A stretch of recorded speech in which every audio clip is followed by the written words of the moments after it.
In 2026, the world's most advanced military isn't being stopped by an army. It's being stopped by a calculator. Think of it like this. Imagine a neighbor is throwing $5 tennis balls at your house. To protect your windows, you have to buy a $1,000 custom shield for every single ball he throws. Even if you block every hit, your neighbor only spends $100 to make you go broke by $20,000. That is the core of this war. Experts call this the $4 million trap. One Iranian drone costs less than a used family car. One American interceptor costs more than 10 luxury supercars.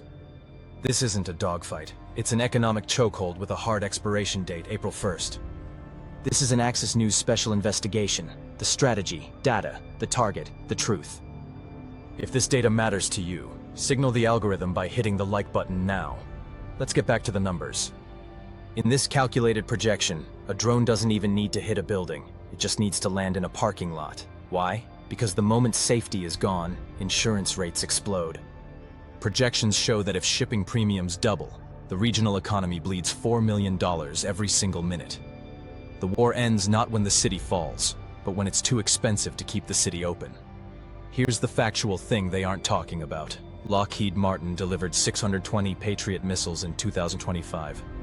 But in a high-intensity swarm, a military can burn through 15% of that global supply in a single weekend. You are using a high-precision sniper rifle to fight a swarm of bees. You will run out of bullets before they run out of bees. We are tracking these numbers in real time as the April 1st deadline approaches. To help us keep this deep dive investigation alive and stay ahead of the news cycles, hit the subscribe button now. President Trump lands in China in exactly 25 days. For that summit to work, this math war has to end. But as the ammo runs low, the legal rules of the sea are being rewritten. And that is where it gets dangerous. As the missiles find their targets, the reasons for them are shifting like desert sand. On day 7, the official narrative is struggling to keep pace with the violence. Pete Hegseth just told the world, the current leadership is facing an existential strategic pivot. But here's the part the headlines are missing. The legal rulebook for the entire world just went out the window. Think of international law like a playground. For 100 years the rule was, you can't touch me if I'm standing on this line. In the ocean, that line is called international waters. If you're a warship 20 miles off the coast, you're technically in a safe zone. But on March 4th, that line was ignored. The sinking of the Iris Dina happened 2,000 miles away from Iran. The new rule? There are no more safe zones. The Pentagon claims they've achieved uncontested airspace. They are moving from $2 million cruise missiles to $20,000 gravity bombs. It's a military masterpiece. But while they are punching the enemy while they're down, they've created a legal vacuum. If a ship can be sunk in international waters today, what stops the same thing from happening to a trade ship carrying your electronics tomorrow? The Secretary of War says the leadership is dead or cowering. But here is the reality our planners are missing. Iran isn't a one-man shop you can just close down. When you take out the old guard, you don't necessarily get a democracy, you get the IRGC. A younger, more aggressive military group that has nothing left to lose.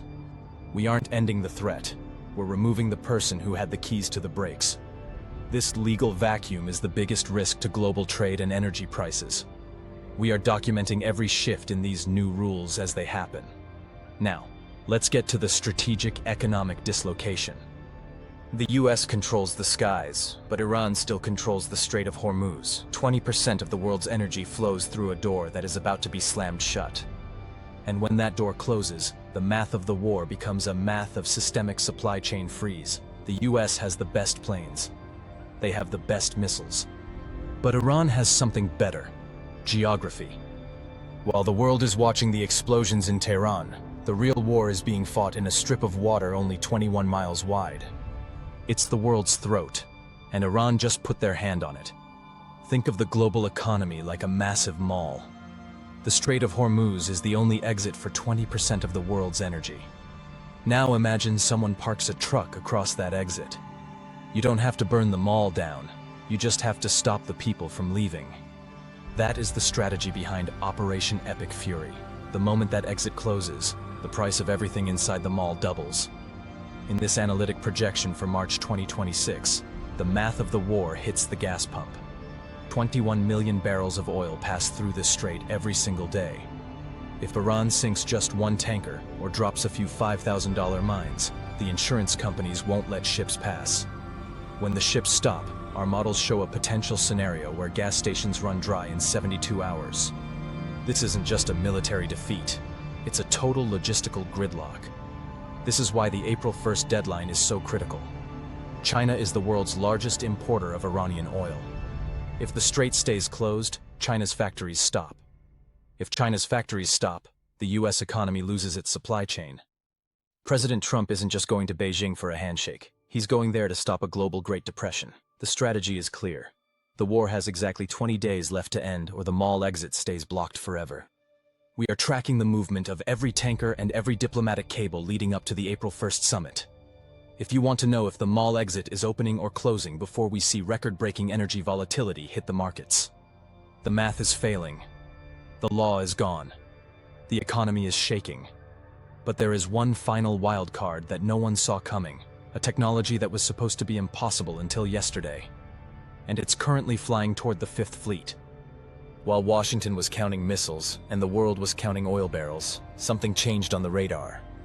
It wasn't a jet. It wasn't a ballistic missile. It was a swarm. The impossible technology that just turned the $13 billion aircraft carrier into a $13 billion target. Think of the world's best defense system like the most expensive smart lock on Earth.